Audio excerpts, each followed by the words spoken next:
Hi, welcome to Viji's info. இன்றைக்கி நம்ம குழந்தைங்களுக்கு பெரியவங்களுக்கு எல்லாமே ரொம்ப பிடிச்ச பன்னீர் பாப்கார்ன் ஈஸியாக நம்ம வீட்டிலே செய்யலாம். ரொம்ப டேஸ்ட்டாக இருக்கும். ரெஸ்டாரண்ட்டில் செய்கிற மாதிரி நம்ம செமையாக இப்போ செய்யலாம். அதுக்கு தேவையான பொருட்கள்: பன்னீர் நல்லா க்யூபாக கட் பண்ணி வச்சுருக்கேன். உங்களுக்கு எந்த ஷேப் வேணுமோ அந்த ஷேப்பில் கட் பண்ணி வச்சுக்கோங்க. இதை நம்ம வீட்டில் கூட செய்யலாம்.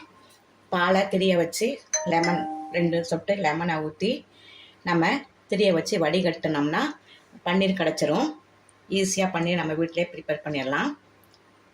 கார்ன்ஃப்ளவர் ஒரு ஸ்பூன், மைதா 1 ஸ்பூன், ஒரு 1/4 ஸ்பூன் மிளகாய்த்தூள், உப்பு, ஜிஞ்சர் கார்லிக் பேஸ்ட்டு, இஞ்சி பூண்டு விழுது கொஞ்சமாக எடுத்து வச்சுருக்கேன், கர்டு தயிர் ஒரு 1/4 ஸ்பூன், ஒரு few drops lemon juice, cornflakes நல்ல பொடியாக அப்படியேவும் ஒரு இது வச்சு தட்டினோம்னா பொடியாயிரும். இந்த பொடியாக்கி வச்சுருக்கேன். இவ்வளோ நமக்கு தேவையானது. நம்ம இதை எப்படி செய்யலான்னு பார்க்கலாம். இப்போ நம்ம எடுத்து வச்சுருக்கிற எல்லா பொருட்களையும் ஒன்று ஒன்றா இதில் சேர்த்துக்கலாம். மைதா, கார்ன்ஃப்ளவர், கர்டு, லெமன் ஜூஸ் ஒரு ஃபியூ ட்ராப்ஸ் மட்டும் போதும். நம்ம தயிர் சேர்த்துருக்கறனால ரொம்ப புளிப்பாயிரும். ஒரு ஃபியூ ட்ராப்ஸ் மட்டும் சேர்த்துக்குங்க. இஞ்சி பூண்டு விழுது ரொம்ப சேர்க்க வேண்டாம், கசப்பாயிடும். உப்பு தேவைக்கு, மிளகாத்தூள் காரத்துக்கு ஏற்ற மாதிரி சேர்த்துக்குங்க. இதை நம்ம நல்லா கலந்துக்கலாம்.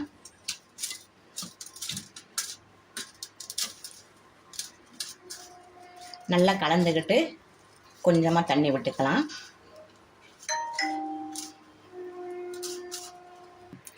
நல்லா கலந்தாச்சு பாருங்கள். இந்த பஜ்ஜி பதத்துக்கு கலந்துக்கலாம். உங்களுக்கு வேணும்னா கொஞ்சம் ஆப்ப சோடா கூட போட்டுக்குங்க, நல்லாயிருக்கும். நான் ஆப்ப சோடாலாம் ஒன்றும் போடலை. பாருங்க, கலர் பொடி வேணாலும் போட்டுக்குங்க, பிள்ளைங்களுக்கு அட்ராக்டிவ் இருக்கணும்னா. நான் எதுவுமே சேர்க்கலை. அப்படி பஜ்ஜி பதத்துக்கு கலந்தாச்சு. இப்போ நம்ம எப்படி செய்யலான்னு பார்க்கலாம். இப்போ அடுப்பத்தை வச்சு ஒரு கடாயில் ஆயில் விட்டுருக்கேன்.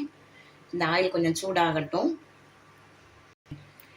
இப்போ நம்ம எடுத்து வச்சுருக்கிற பன்னீரை இதில் நல்லா துவச்சிக்குங்க. சூப்பராக நல்லா டிப் பண்ணிட்டு நம்ம கார்ன்ஃப்ளாக்ஸ் பொடி பண்ணி வச்சுருக்கோம் இல்லையா, அதுலேயும் நல்லா 2 பக்கம் நல்லா முங்குற மாதிரி நல்லா தடவிக்குங்க. தடவிட்டு இப்போ நம்ம ஆயிலில் போட்டுடலாம். ஆயில் மிதமான சூட்லேயே இருக்கட்டும்.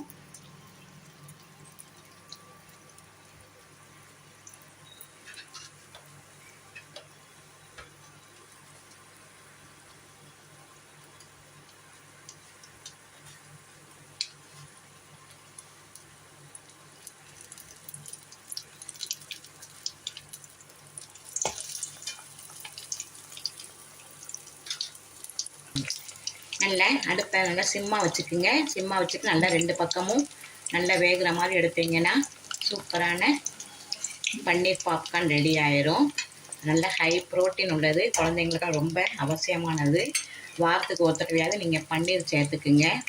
இப்படி கூட செய்ய வேண்டாம், நீங்கள் கிரேவி மாதிரியோ வேறு எந்த இதுலேயும் செஞ்சு குழந்தைங்களுக்கு கொடுங்க.